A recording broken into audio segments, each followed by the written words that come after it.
This is a review of assignment 4.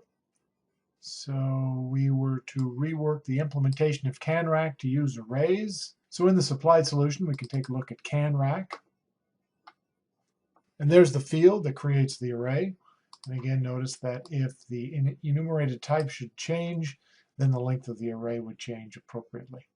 We have removed the fields that stored the individual flavor counts and in favor of using an array. So here we see an example of using that array. So when we add to a particular flavor, we say rack, which is the name of the array, flavor index, and then we increment that. You'll notice there's a fair amount of conversion going on here. You could definitely have shortened this a little bit. I'm basically just trying to show you one of each thing that we talked about. And in this case, we are starting with a string, which comes in as flavor to be added. And we're making sure that that's actually in the enumerated type.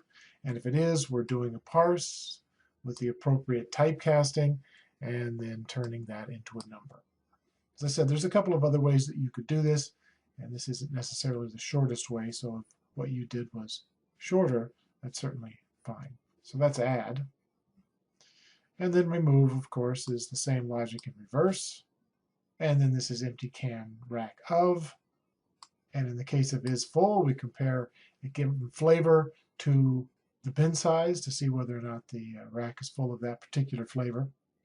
And one thing I do want you to notice is that the methods in this class are asymmetrical.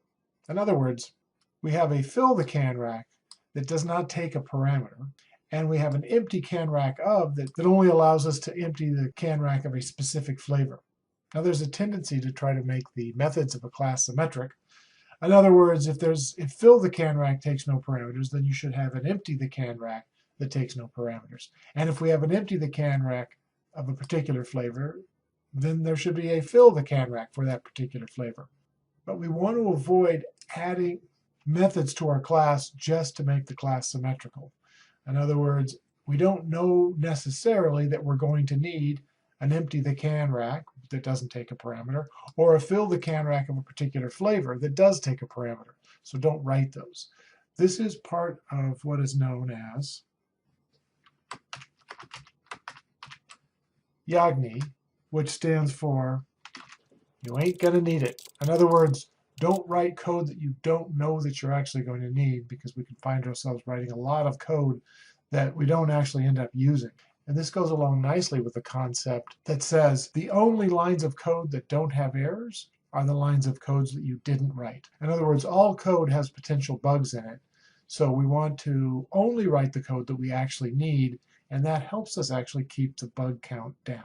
And then the next method I'd like to talk about is display CANRAC. And as we mentioned in the introduction, we've only added display CANRAC here with its output statements, console.writeLine, to streamline the exercises a little bit. So in other words, we should not have output statements in classes like CANRAC. Now why is that? Consider this diagram to be our system. It's broken up into 4 basic parts.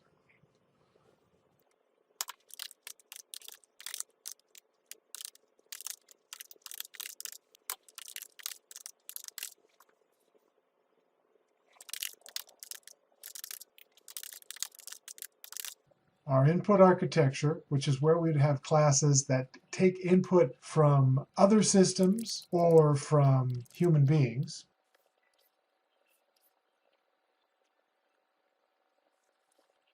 Our output architecture, which would contain classes that would allow us to output information to other systems or human beings. Our system architecture, which is in our case the .NET framework and Windows, in other words, the operating system class and the thing that supports our system. And then our business logic class, and in our case, things like CANRAC and purchase price. So what we want to be able to do as easily as possible is to change completely our input architecture or our output architecture without touching our business logic. Business logic classes are classes that you would need even if you were doing this system with no automation whatsoever. So imagine that you had, I don't know, let's say a big refrigerator box, and you're going to mock that up as a vending machine. What sort of classes would you need even without the vending machine itself? Well, you'd still have to have some way to store the cans. You'd have to still have some way to represent the purchase price. So those are business logic classes. And as we design our system, we're not going to include input architecture or output architecture restrictions. So that's why things like CANRAC would not have console.writeLine statements in them. So for example, here what you see, a console write line in CANRAC, obviously indicates that CANRAC is aware that there is a console window. Now what happens with Display the CANRAC when we move this system from a console application to a Windows application where there is no console window, or even a web application where again there is no console window? And so that's why you keep these sorts of statements out of your business logic classes. The next exercise is taking coins instead of numbers. So we want to modify main so that it prompts the user for coin names rather than values. And of course, in order to do that, we need to have imported coin.cs into our project, and the same sort of thing with flavor. So let's take a look at that code. You'll note here that we have included coin, which was given earlier from a previous exercise. And now in program, which is to say main, we now have a loop that sets our total value inserted to 0, starts off at nothing. And then we execute this loop as long as the value inserted is less than the price of a soda. And each time we'll read a string in representing a coin and attempt to convert that string into a coin value, and then output the fact that we have taken a coin and has a particular value. We then add that value to our total and update the total value inserted, and then that loop will continue until we have enough money to actually purchase a soda. So that would bring us to this loop where we ask the user for a flavor name.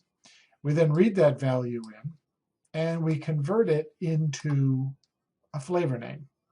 Now you'll note the comment here where we indicate that there could be trouble, and the specific trouble that we're talking about here is we have taken a string and we are attempting to convert it into a flavor.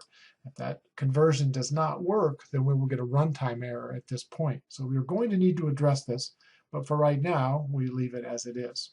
If you address this problem in your code, that's perfectly fine. I'm just leading up to something in the later exercise. All right, so once we've done the conversion, we check to see whether or not we have cans of that flavor, and if we do, we remove that can and report to the user that they have been given their can, and then we set can dispensed equals to true, which will eventually allow us to exit the loop. Once we get that far, we ask whether or not we should exit the vending machine or continue to vend. And in this case, if the user types anything other than the letter Y as the first letter of the response, then the loop will continue and the user will be able to purchase additional sodas. On the other hand, if they do enter a Y, then we will get out of the loop. We'll set time to exit equal to true, and that will allow us to drop out of the loop, and that will be the end of the vending machine. Exercise 4.3 is the optional exercise about command line arguments.